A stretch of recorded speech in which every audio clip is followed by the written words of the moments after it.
Jalil Abdul Muntaqim just seemed to be born with activism in his heart. He joined the NAACP when he was just 9 years old and stayed active through his teenage years. Once he reached high school, he joined his school's Black Student Union where he partook in sit-ins, speak-outs, and protests against police brutality. Like so many others, the assassination of Dr. Martin Luther King Jr. led him to the conclusion that armed resistance would be necessary. It was only natural when he joined the Black Panthers at 18. In May of 1971, he was arrested for the murder of NYPD officers Joseph Piagenti and Waverly Jones.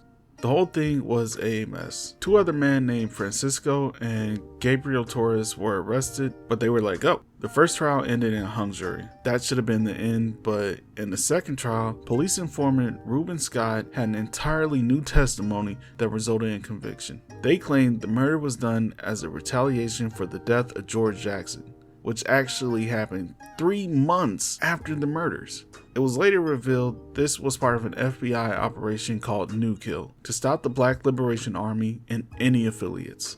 Despite being a model prisoner, he was repeatedly denied parole, likely in retaliation for his continued activism behind bars. In 1999, he was accused of another police officer murder along with 7 other people. He confessed, but stated he was tortured into giving a false confession. President of the San Francisco Police Officer Association, Gary P. Delaney, stated, "Regardless of how this confession was obtained, these 7 people murdered a police officer in 1971.